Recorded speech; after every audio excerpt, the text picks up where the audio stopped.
Hello friends, welcome back to the daily stock analysis video. আজকের তারিখ 10ই August 2023। আজকে আমাদের কাছে প্রথমে যে স্টকটি রয়েছে সেটি হচ্ছে সান টিভি। সান টিভিতে একটা ব্রেকআউট দেখতে পাওয়া যাচ্ছে ছোট রেঞ্জে। যদি আমরা একটা রেজিস্ট্যান্স লাইন প্লট করি এরকম করে, তাহলে এখানে আমরা দেখতে পাচ্ছি এটা ক্লিয়ার ব্রেকআউট, একটা রিসেন্ট আপ ট্রেন্ডের পরে টেম্পোরারি পজ এবং দেন ফলো আপ ব্রেকআউট।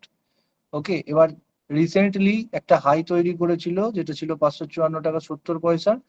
এই রেঞ্জটাও আমাদের কাছে একটা নোশনাল রেজিস্ট্যান্স, এটাও আমাদের মাথায় রাখতে হবে।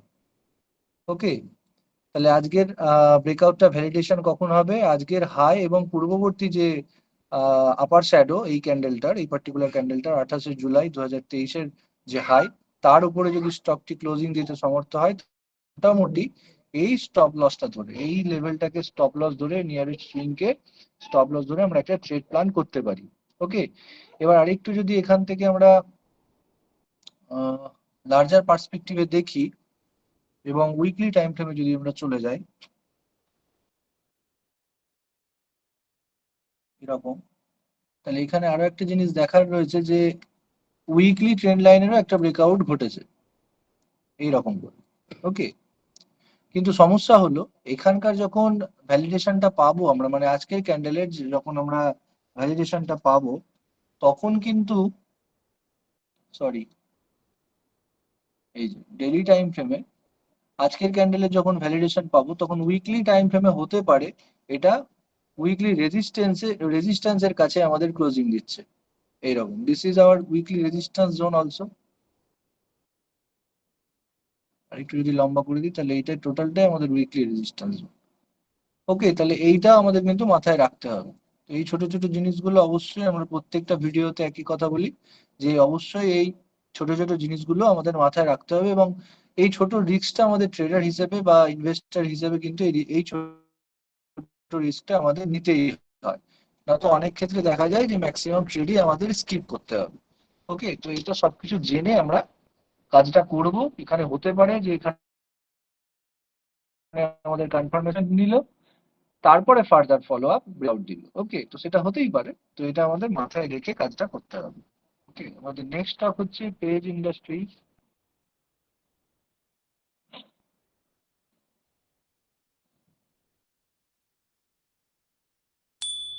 পেজ ইন্ডাস্ট্রিজে আমরা আলোচনা করেছিলাম এই ব্রেকআউটটাতে, এই পার্টিকুলার ব্রেকআউটটাতে প্রিভিয়াস 24শে জুলাইয়ের ভিডিওতে। ওকে, ডেইলি স্টক অ্যানালিসিস বা ইওডি স্টক অ্যানালিসিস ভিডিওতে আমরা 24শে জুলাই আলোচনা অলরেডি করেছিলাম, যতদূর আমার মনে পড়ছে। ওকে, তো এখান থেকে কি করে স্টকটি রিট্রেস করে কয়েকদিন, 1 2 3 4 5টা ট্রেডিং সেশন, এবং পাঁচ নম্বর ট্রেডিং সেশনে একটা কন্টিনিউয়াস একটা শার্প রাইজ আমরা দেখতে পাই। এটা পুঙ্খানুপুঙ্খ আলোচনা হয়েছিল, উইকলি সাপোর্টও দেখানো হয়েছিল, তো প্রিভিয়াস ভিডিওটা আপনারা রেফার করতে পারেন যদি ইচ্ছে থাকে। এবার তারপরে আমাদের কনফার্মেশন দেয় এই পার্টিকুলার দিনে ছোট টাইম ফ্রেমে। যদি আমরা এখানে 15 মিনিট বা আওয়ারলি চার্টে চলে যাই এইরকম করে, তাহলে আমরা ক্লিয়ারলি দেখতে পাচ্ছি পরের দিনকেই আমরা, সরি, 4 5 দিন পরে আমরা তার কনফার্মেশন পাই সেই ব্রেকআউটটা। তো সেটারই এখন মুভ চলছে। তাহলে আজকে কেন আলোচনা করছি? আজকে আলোচনা হচ্ছে এই কারণে যে এখানে আমরা ক্লিয়ার আবার আরেকটা ট্রেন্ড লাইন ব্রেকআউট দেখতে পাচ্ছি, মানে প্রিভিয়াস যারা এন্ট্রি করেননি তাদের জন্য কিন্তু মার্কেট আবার অপরচুনিটি দিয়েছে। ওকে, এখানে আমরা দেখতে পাচ্ছি ডেইলি টাইম ফ্রেমে trend line breakout, clear trend line breakout. তো এখানেও যদি আজকের ক্যান্ডেলটা ভ্যালিডেশন হয়ে যায়, ব্রেকআউট ভ্যালিডেশনটা কিভাবে হবে অবশ্যই আমরা এটা জানি, যারা আমরা রোজ এই ভিডিওগুলো ফলো করি। আজকের হাইয়ের উপরে অবশ্যই ছোট টাইম ফ্রেমে ক্লোজিং দিতে হবে। আজকের হাই কোনটা? এইটা, এই লেভেলটা। এর উপরে যদি ছোট টাইম ফ্রেমে, most preferably hourly time frame, এর উপরে যদি আগামী দিনে ক্যান্ডেলস অন্তত একটি ক্যান্ডেল সাস্টেন করে, মানে এর উপরে, এই লেভেলের উপরে, তাহলে আমরা বলতে পারি যে হ্যাঁ, this breakout is now valid and we can plan our trend accordingly. Okay, এবার অবশ্যই মাথায় রাখতে হবে একটা গ্যাপ অলসো একটা রেজিস্ট্যান্সই হয়, তো এটা একটা গ্যাপ ফিলিং এর প্রসেসও হতে পারে। তো এই ছোট জিনিসটা আমাদের আবার মাথায় রাখতে হবে। ওকে, এবার স্টপ লস কোথায় হবে? যদি এখান থেকে আমরা লং পজিশন তৈরি করার কথা ভাবি, তাহলে স্টপ লস এখানে দেখুন, এখানে একটা ব্রেকআউটের পরে ছোট রেঞ্জে রিট্রেস এবং তারপরে ফলো আপ, তারপরে আবার দুদিন রিট্রেসমেন্টের পরে একটা সিগনিফিক্যান্ট লোয়ার শ্যাডো দিয়ে তারপরে একটা বুলিশ ক্যান্ডেল তৈরি করেছে। তাহলে অবভিয়াসলি আমরা এইখানে, যেহেতু নিচের লেভেল থেকে বায়াররা ছিল বা রিজেকশন ছিল, তাহলে আমরা এটাকে একটা সেফ স্টপ লস ধরতেই পারি। এই লেভেলটাকে। ওকে ওকে আর আমরা অবশ্যই এটার উপরে যদি সাস্টেন করলো বা এখান থেকে আমাদের ভ্যালিডেশনটা হয়ে গেল, তাহলে রেজিস্ট্যান্সকে আমরা সুইং ট্রেডিং এর টার্গেট হিসেবে ধরবো, এই লেভেলগুলো। ওকে সুইং ট্রেডিং এ তো আমরা আর বেশি আশা করতে পারি না, তো এরকম লেভেল, কারণ এগুলো লেভেল থেকে সুইং ট্রেডিং মানে কি, মোটামুটি কাপল অফ ডেজ থেকে আমরা 7 দিন 10 দিন বা ম্যাক্সিমাম 1 মান্থ আমরা ধরবো। ওকে তারপরে তো আমাদের শর্ট টার্ম ট্রেডিং বলা যেতে পারে, যদিও এটা ট্রেডার টু ট্রেডার ভ্যারি করে, কিন্তু তবুও যদি সুইং ট্রেডিং হিসেবে আমরা 2-4 দিন থেকে মোটামুটি ম্যাক্সিমাম 1 মাসের ট্রেডিং সময়সীমা বা ট্রেডিং টাইম ফ্রেম ধরি, তাহলে আমাদের এই সুইং গুলোতেই প্রফিট বুকিং করার কথা অবশ্যই ভাবতে হবে। নতুবা কি হয়, এখান থেকে যে কারেকশন আসবে তা নয়, বা নিচে স্টক প্রাইস নেমে যাবে তা নয়, এখান থেকে হতে পারে যে রিট্রেস করছে, অনেকদিন বসিয়ে রাখছে, তো সেটা না করে আমরা প্রফিট বুক করবো এবং নেক্সট অপরচুনিটি আমরা খুঁজবো ট্রেডে। ওকে তো এইভাবে আমরা ট্রেডটা প্ল্যান করতে পারি। আমাদের নেক্সট স্টক হচ্ছে ক্যানফিন হোম।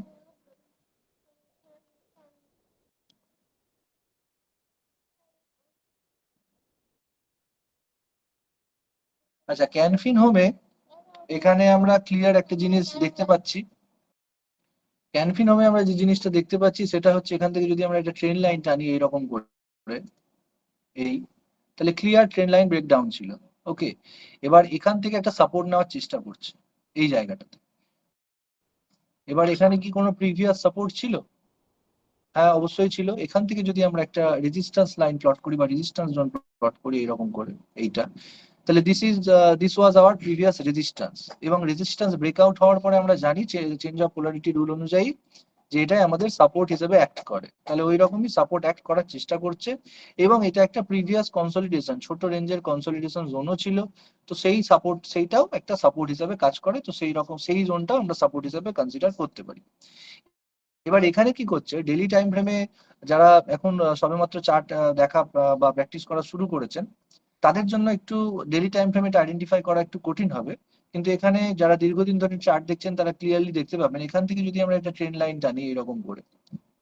ওকে এবং একটু যদি মাইনিউটলি দেখি, this is our left shoulder, this is head, and this can be our right shoulder.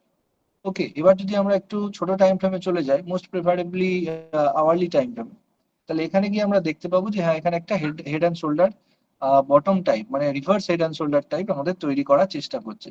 যদিও এটা ছোট টাইম ফ্রেমে আরো ক্লিয়ার যে হেডটা আমাদের হচ্ছে কমপ্লেক্স হেড, মানে এটা এটা একটা complex head and shoulder bottom বা complex reverse head and shoulder প্যাটার্নও বটে। তো এটার ভ্যালিডেশন কখন হবে, এটার ভ্যালিডেশন অবশ্যই ছোট টাইম ফ্রেমে যদি শিফট করি আমরা, মানে এই আওয়ারলি টাইম ফ্রেমে, তাহলে অবশ্যই এই হাইয়ের উপরে যখন সাস্টেন করতে থাকবে তখন, তাহলে এখান থেকে আমরা একটা ছোট্ট এই লেভেলটাকে স্টপ লস ধরবো, হেডের নিচ পর্যন্ত ইওডি ক্লোজিং বেসিসে স্টপ লস ধরে আমাদের ট্রেডটাকে আমরা প্ল্যান করতে পারি।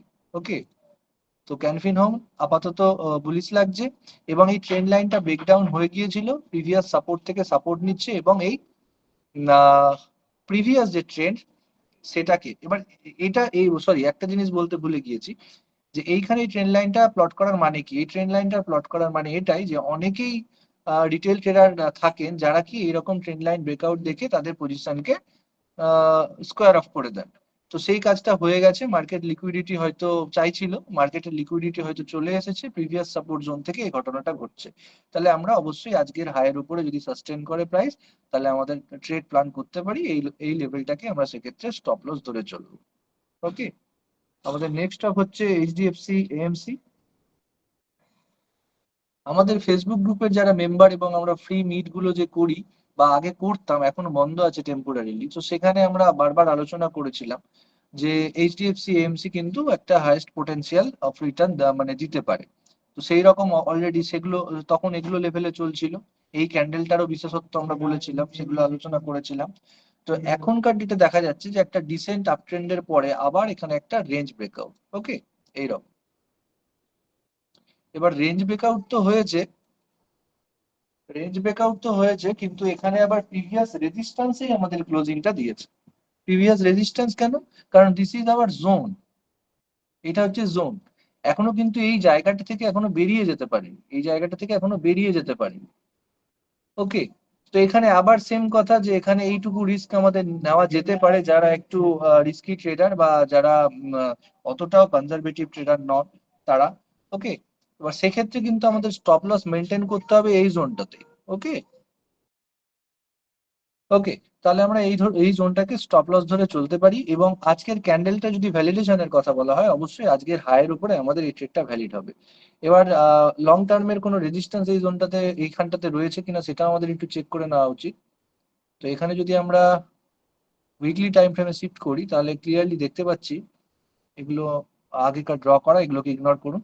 তো এইখানে আহ, এই পয়েন্টটা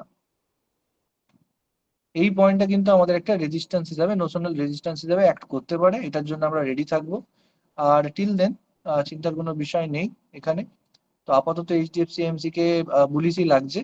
শুধুমাত্র এই জোনটাতে যখন পৌঁছবে এখান থেকে আমরা একটা রিট্রেসমেন্ট আশা করতে পারি। ওকে, বিকজ এটা হচ্ছে আমাদের একটা প্রিভিয়াস উইকলি টাইম ফ্রেমে নোশনাল রেজিস্ট্যান্স। তারপরে আর রেজিস্ট্যান্স কাছাকাছি কোনো নেই, মোটামুটি অনেক দূরেই রয়েছে। তো we can plan our trade accordingly. আমাদের নেক্সট স্টক হচ্ছে ইন্ডাসইন্ড ব্যাংক।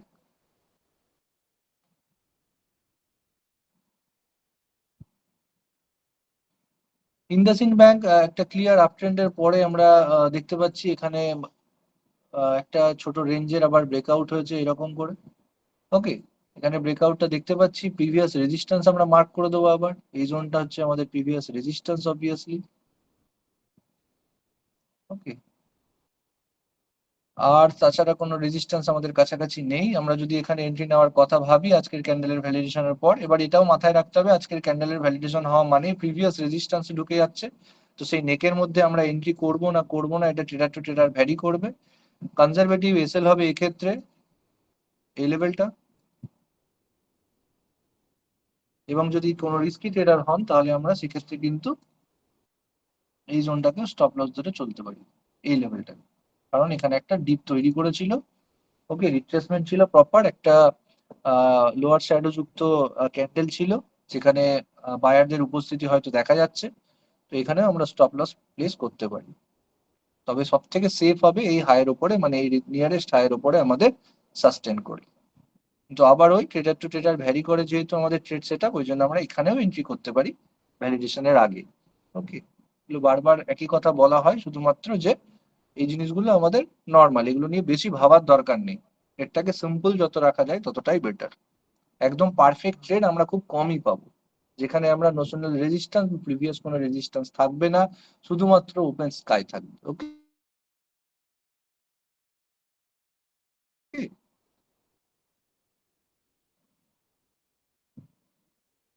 তো টাইটানে ক্লিয়ার ব্রেকআউট আপ ট্রেন্ডের পরে। ব্রেকআউটটা যদি আমরা আইডেন্টিফাই করার চেষ্টা করি, দিস ইজ আওয়ার ব্রেকআউট, একটা চ্যানেলের ব্রেকআউট এইরকম। ওকে, ক্লিয়ার কন্টিনিউশনের সিগন্যাল। এখানে যদি আমরা এন্ট্রি করি আজকের হাইয়ের উপরে, ভ্যালিডেশনটা অনেক ক্ষেত্রে দরকার হয়ে পড়ে,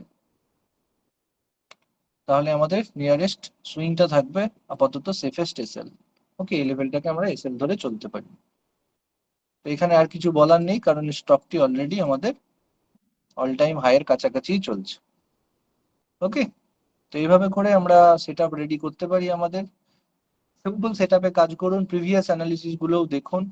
যদি আমাদের এই সিরিজটা আপনাদের ভালো লাগে অবশ্যই কমেন্ট করে জানান। আমাদের চ্যানেলটি সাবস্ক্রাইব না করে থাকলে অবশ্যই সাবস্ক্রাইব করুন এবং ফ্রেন্ডস এবং ফ্যামিলির সাথে শেয়ার করুন। ওকে, তো see you in next video. Thank you very much.